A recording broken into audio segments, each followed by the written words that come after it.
Hello and welcome to Projector, and on this episode, it isn't just the infected you have to worry about. In 28 years later, the Bone Temple.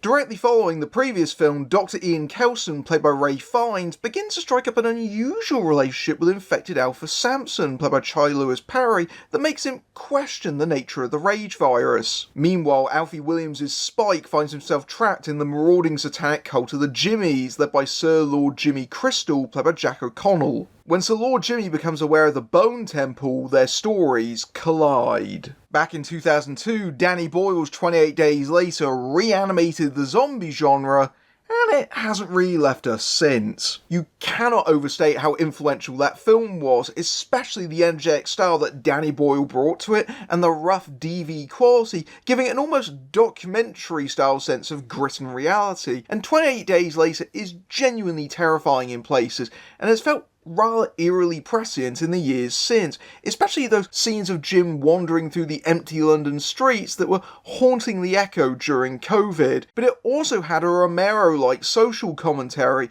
namely that humans don't need to be infected to be monsters, as we saw with Christopher Eccleston's band of soldiers in the third act. And 28 Days Later was one of many collaborations between Boyle and Alex Garland, including re-teaming with star Cillian Murphy on Sunshine, and Garland went on to have his own successful directing career. Meanwhile, the film got an immediate sequel with 28 Weeks Later, which I quite liked, and was a gorier, more action-based film.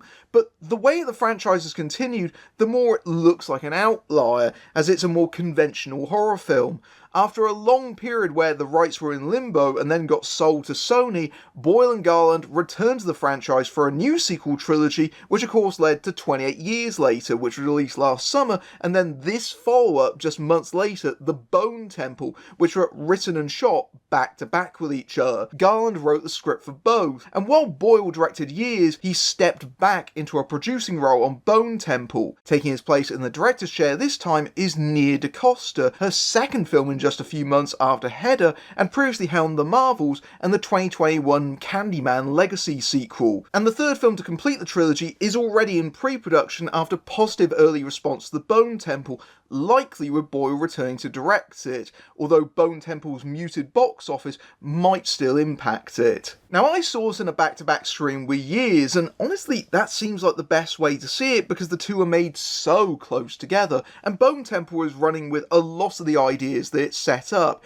You can't really talk about one without talking about the other. I didn't review Years when it came out, partly because I didn't have time, but also because I knew the sequel was coming and it was clearly left open at the end. Rewatching Years again, I was surprised at how much faster it played for me on the second viewing. It's an absolutely jam-packed movie, as it has to set up this new world of survivors since the outbreak has happened, and is also clearly shaped by the impact of things like COVID or Brexit, and the isolationism of the UK and real-world politics echoed in its quarantine state, and all the imagery of the past that Boyle splices in. But also, it became easier to appreciate what that film was trying to do, being a coming-of-age story for Spike as he rejects the toxic role model of his father, and a poignant exploration of living with and accepting death, memento mori, as represented by the Bone Temple itself. There's still lingering plot threads that are not addressed in Bone Temple, like Aaron Taylor-Johnson's daddy, who might well be back for the third film, we'll see. Instead, we largely focus on Ray Fiennes' Dr. Kelson, who was the highlight of Years' third act, and Jack O'Connell's Sir Lord Jimmy, who bookended the last film. And you do have to admire Boyle and Garland, because in lesser hands you could have just brought the franchise back for 2 hours of zombie carnage for easy money,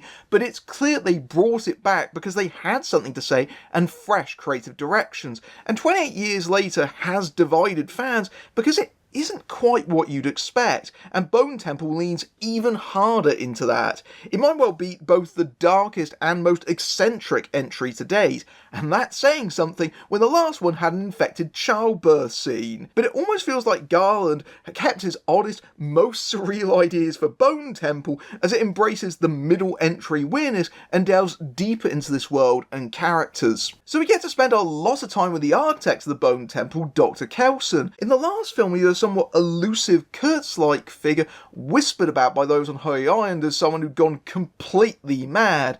And to be honest, they're not completely wrong either. In the same way the rage virus has made everyone unhinged, infected or not, you have to be a little bit mad to spend years constructing a monument of skulls and bones. From the outside, Kelson, who is covered in what looks like blood, but is actually iodine that he uses to repel the virus, is an imposing figure like his creation.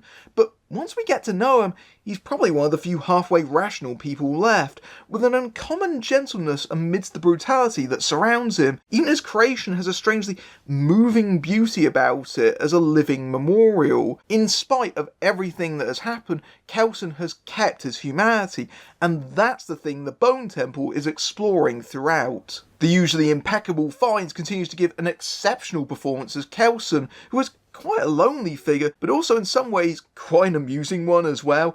All that time by himself has made him quite peculiar in a funny way, like how he very early on carries the body of the mother from the train carriage in years, all while singing Girls on Film to himself. Yep, he's clearly a big Duran Duran fan, and clearly music and culture is one of the ways he's managed to find solace, and the photos prior to the infection in his living quarters. He mentions that he doesn't really remember very much about the world before things fell apart, only that society had an order that seemed unshakable until they weren't. But what he remembers most is people and things. The temple was a project for his own grief and pain, to give it a meaning and order of its own, but now that it's effectively complete, Kelson is uncertain of his purpose. But he manages to find one in Samson, the alpha from the last movie, who he keeps encountering and usually inhibits with morphine-laced darts, who he begins to realise keeps returning because Samson appears to want to be numbed. It opens a possibility with Kelson, who is humane enough to see a glint of some semblance of humanity still inside Samson, and thus strikes up an uneasy truce and later trust between the pair. I'll keep darting you so long as you don't kill me. Kelson may have made his peace with death, having been surrounded by it, but that doesn't mean he wants to if he can help it. And so you get this very unlikely relationship that develops between these two. Not in that way, of course, although two guys hang out in a drug stupor, one of whom is naked and has a dong the size of a German hot dog, is inevitably somewhat homoerotic, but more because they manage to see each other differently, that they're both lonely in their own way, and find common ground and friendship as doctor and patient. Whenever the film cuts back to Kelson, there's always a sense of relief, a calm and peace amidst all the horror. One of the earliest scenes is Samson breaking into some poor sap's skull and eating their brains. Bone Temple seems to embrace the zombie tropes more than previous entries, and Sir Lord Jimmy even drops the dreaded Z word, but it truly gets into the mind of Samson and the infected. And Charlie Lewis Parry gives a great performance almost entirely physically. In the last film, he was a ferocious, near unstoppable predator that you just had to run away from. And Lewis Parry adds these sensitivities and nuances that sell the emotional arc of the film. And Bone Temple is unusually empathetic for a horror film, almost made for people who are troubled by the gory slaughter that you usually get in zombie films, because they feel a tinge of pity for the monsters as people who once had souls.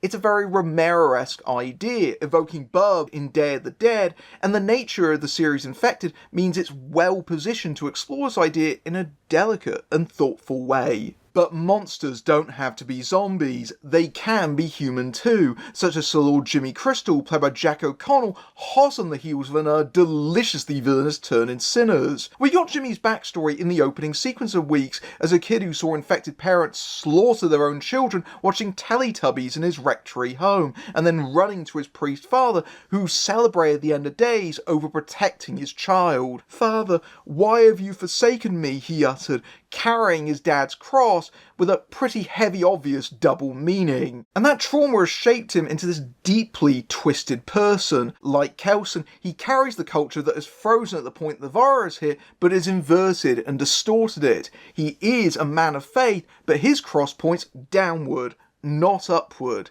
He has one of his disciples, his fingers as he calls them, perform Lala's dance from the Teletubbies for his sick amusement. And most chilling of all, especially for British viewers, he styles himself after the notoriously disgraced entertainer Jimmy Savile, from his long blonde hair and tracksuit to even quoting his catchphrase, "How's that?" and gets his fingers to do the same in blonde wigs, all named Jimmy. Of course, at the time the rage virus happened, Savile's crimes were not publicly known, which in our reality only became so after his death. So Sir Lord Jimmy is not aware of the significance of who he's chosen to maul himself after. But we certainly do. He's a monster that wears the iconography of the most notorious predator Britain has ever known. Sir Lord Jimmy has created this cult of personality around himself, fed on violence and cruelty, but O'Connell gives this vile character a sense of insecurity that's almost childlike in his reasoning, and arrested development that has curdled into nihilism. If you're a little worried by how Sir Lord Jimmy was reintroduced at the very end of Years in a cartoonish piece of OTT violence, that's not the tone here at all. Sir Lord Jimmy's band of marauders feels like they have echoes of the gangs in Mad Max and Alex's band of droogs in A Clockwork Orange.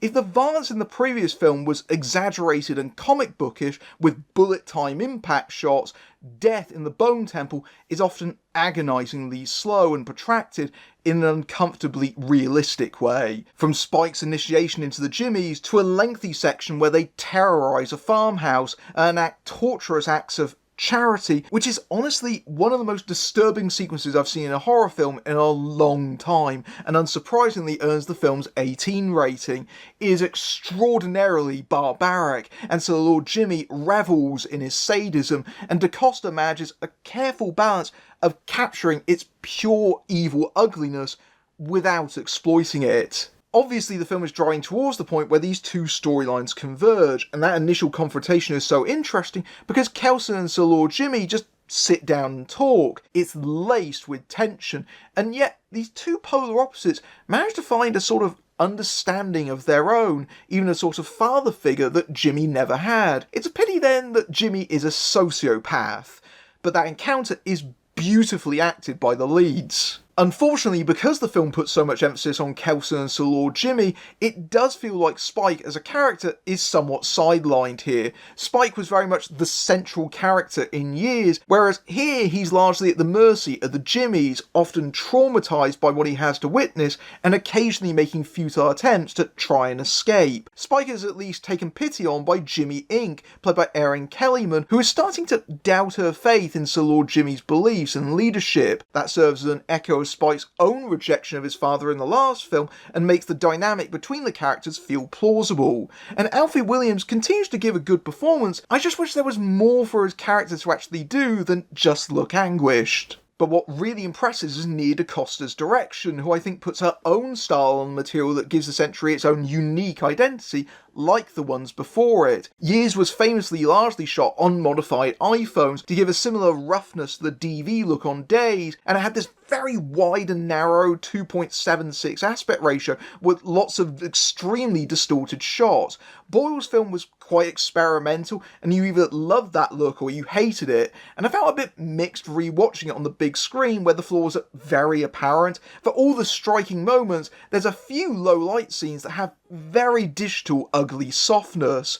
With Bone Temple, you don't get that, because DaCosta isn't trying to copy Boyle's style. It's much more conventionally shot on Alexa cameras in scope, and Sean Bobbitt's photography is often gorgeous, while still keeping with the earlier movie. It's probably the best looking film in the whole franchise in my opinion. If there is a caveat though, I do think that because DaCosta is American, there is a little less critique of nationalism than in Boyle's film. Obviously, there's still some of that in the writing, but Boyle brought some very culturally specific details to Years, like carrying a baby in a quick save basket, and I did miss that a little bit. But the movie is especially striking in its unorthodox finale, which, without spoiling it, can only be described as Shenyu for Satanists, and the use of fire in the last section is absolutely breathtaking. It's a gloriously mad finish that's far more interesting than an action film showdown, even if the fate of one character is very literal. But if you know Alex Garland, you know he likes to actualise his metaphors. That's why we have a Bone Temple. It's hard to judge Bone Temple for a few reasons. The first is that it isn't really a standalone film. It's an extension of years and requires knowledge of that film to really understand it. But also, it's not really a conventional horror film either. I wouldn't say I was ever scared while I was watching it in the usual sense, but there were moments where I had a quite visceral response to what I was seeing, especially in that farmhouse sequence. The infected largely take a backseat in this entry, only popping up sporadically, because it's far more interested in the survivors that populate what is left of the UK. It uses what the last film set up and goes into some unique directions of its own, and the smaller scale means it's more focused on a story level. Like Years, I think it will divide those who expected something a bit more conventional, but Garland and DaCosta have made something that is strikingly unique and thematically rich. And with those final moments teasing what we'll see in the third film, I look forward to having my expectations upended all over again. If you like this review and you want to support my work, you can give me a tip at my Ko-fi page, or my YouTube Super Thanks feature, which is right below the video. Or you can join my Patreon, where you can see my videos early among other perks, including access to my Discord server, and you can also join YouTube memberships for similar perks. Or you can just simply like, share and hype the video. It all helps. Until next time, I'm Matthew Buck, fading out. Thanks for bearing with me while I've been ill.